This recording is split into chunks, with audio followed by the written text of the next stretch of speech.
നമുക്ക് മോര് കാച്ചിയതും രസവും പെട്ടെന്ന് ഉണ്ടാക്കാം കേട്ടോ. സദ്യയൊക്കെ ഉണ്ടാക്കുമ്പോൾ പെട്ടെന്ന് ഇത് രണ്ടും കൂടെ ഒരുമിച്ച് ഉണ്ടാക്കാൻ നല്ലത്.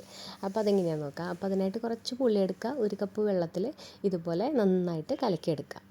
ഈ ഒരു കപ്പാണ് അളവെടുത്തിട്ടുണ്ടായിരുന്നത്. അപ്പോൾ അതേ കപ്പിൽ തന്നെ നമ്മളൊരു 3/4 കപ്പോളം തൈരും എടുത്തിട്ടുണ്ട് മോര് കാച്ചാനായിട്ട്. അപ്പോൾ അതിന് ഇത് കട്ടത്തൈരാണെങ്കിൽ 1/4 കപ്പും കൂടെ വെള്ളം ഒഴിച്ച് ഇതേപോലെ അടിച്ചെടുക്കാം.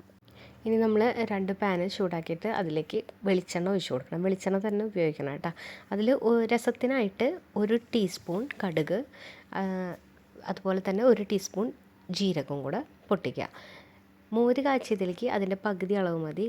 1/2 ടീസ്പൂൺ കടുകും 1/2 ടീസ്പൂൺ ജീരകവും കൂടെ പൊട്ടിക്കാം. ഇനി അത് ഒന്ന് പൊട്ടി വരുമ്പോൾ നമുക്കതിലേക്ക് കായം പൊടിയും ഉലുവപ്പൊടിയും ഇട്ട് കൊടുക്കുക കേട്ടോ. അത് രണ്ടും 1/4 ടീസ്പൂൺ വീതം ഇട്ട് കൊടുത്താൽ മതി. പിന്നെ ഉലുവപ്പൊടി ഇല്ലെങ്കിൽ മുഴുവനായിട്ട് ഉലുവ ഇട്ടാലും മതി.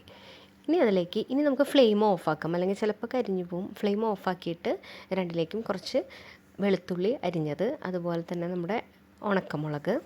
വെളുത്തുള്ളി രസത്തിൽ കുറച്ച് കൂടുതൽ വേണം കേട്ടോ. പിന്നെ അതുപോലെ തന്നെ ഉണക്കമുളക് 2 വീതം രണ്ടിലും ഇട്ടാലും മതി. പിന്നെ കുറച്ച് കറിവേപ്പിലയും കൂടെ ഇട്ട് കൊടുക്കുക.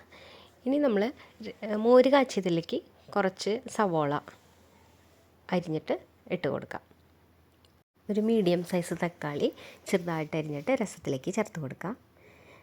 മോര് കാച്ചിയതിലേക്കായിട്ട് ഇഞ്ചിയും പച്ചമുളകും ചെറുതാക്കി അരിഞ്ഞിട്ട് ചേർത്ത് കൊടുക്കാം കേട്ടോ. ഓരോ ടീസ്പൂൺ വീതം ചേർത്ത് കൊടുക്കാം. മോര് നമ്മൾ മിക്സിയിൽ അടിക്കുന്ന സമയത്ത് വേണമെങ്കിൽ പച്ചമുളക് ഇട്ടിട്ട് അടിക്കാം, അല്ലെങ്കിൽ കാന്താരി മുളകൊക്കെ കിട്ടുകയാണെങ്കിൽ അതിട്ടിട്ട് അടിച്ചാൽ കുറച്ചുകൂടെ ടേസ്റ്റ് കിട്ടും. ഇനി ഫ്ലെയിം ഓൺ ആക്കിയിട്ട് നമ്മൾ ഇതേപോലെ ഒന്ന് വഴറ്റി കൊടുക്കുക. അതിലേക്ക് 1/2 ടീസ്പൂൺ മഞ്ഞൾപ്പൊടി രണ്ടിലും ചേർത്ത് കൊടുക്കുക. ഇനി മോര് കാച്ചിയതിൽ കുരുമുളക് ഇടണമെങ്കിൽ ഇടാം.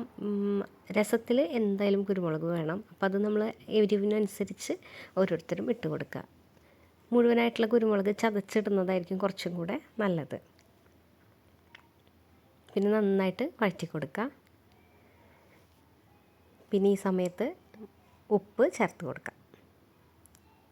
ഇനി അതിന് ശേഷം മിക്സിയിൽ അടിച്ചു വെച്ച മോര് നമുക്കതിലേക്ക് ചേർത്ത് കൊടുക്കാം കേട്ടോ. മോര് ചേർത്തതിന് ശേഷം ഒരുപാട് തിളയ്ക്കേണ്ട, കുറച്ചൊന്ന് എല്ലാം ഒന്ന് ചൂടായി കഴിഞ്ഞാൽ നമുക്കത് ഓഫാക്കാം. പുളിയും അതുപോലെ തന്നെ നമ്മൾ നന്നായിട്ട് പിഴിഞ്ഞിട്ട് ചേർത്ത് കൊടുക്കുക. പുളി നന്നായിട്ട് തിളയ്ക്കണം. രസത്തിന് ഒരു 5-10 മിനിറ്റ് ചെറിയൊരു തീയിൽ നല്ല പോലെ തിളച്ച് ആ പുളിയൊക്കെ ഒന്ന് വേവണം കേട്ടോ. അപ്പോൾ നമ്മുടെ മോര് കാച്ചിയത് അവിടെ റെഡി ആയിട്ടുണ്ട്. ഇനി നമ്മൾ രസത്തിലേക്ക് കുറച്ച് മല്ലിയില കൂടി ഇട്ട് കൊടുക്കാം. മല്ലിയിലയും പിന്നെ കുറച്ചും കൂടി വെള്ളം ഒഴിച്ച് കൊടുക്കാം. ഈ ഒരു സമയത്ത് നമ്മൾ ഉപ്പ് നോക്കിയിട്ട് ഉപ്പൊക്കെ ആവശ്യത്തിന് ഇട്ട് കൊടുക്കണം. നന്നായിട്ട് തിളയ്ക്കട്ടെ. അതിലേക്ക് കുറച്ച് ഒരു പിടി പുതിന കൂടി ഇട്ടിട്ടുണ്ടെങ്കിൽ നല്ലൊരു ടേസ്റ്റാണ്. അപ്പോൾ ഇതുവരെ പുതിന ഇട്ടിട്ട് ട്രൈ ചെയ്യാത്തവരാണെങ്കിൽ ഒന്ന് ഇട്ട് നോക്ക്. ആ ടേസ്റ്റ് അടിപൊളി ടേസ്റ്റാണ് കേട്ടോ. വേണമെങ്കിൽ കായത്തിൻ്റെ പൊടി ലാസ്റ്റിൽ കുറച്ചും കൂടെ ഒന്ന് ഇട്ട് കൊടുക്കാം കേട്ടോ. അപ്പോൾ ഇത്രയേ ഉള്ളൂ. അപ്പോൾ രസവും മോരും ഇവിടെ റെഡി ആയിട്ടുണ്ട്. അപ്പോൾ എല്ലാവരും ഒന്ന് ട്രൈ ചെയ്ത് നോക്കണം ഒരുമിച്ച് ഉണ്ടാക്കിയിട്ട്. അപ്പോൾ പണി കുറച്ച് എളുപ്പമായിരിക്കും. സദ്യയൊക്കെ ഉണ്ടാക്കുമ്പോൾ നമുക്ക് കുറേ വിഭവങ്ങൾ ഉണ്ടാക്കാനുണ്ടാവില്ലേ. അപ്പോൾ അതിൻ്റെ ഇടയിൽ പെട്ടെന്ന് ഉണ്ടാക്കാൻ പറ്റും ഇത് രണ്ടും കൂടെ. അപ്പോൾ ഇത്രയേ ഉള്ളൂ. അപ്പോൾ എല്ലാവർക്കും താങ്ക് യു.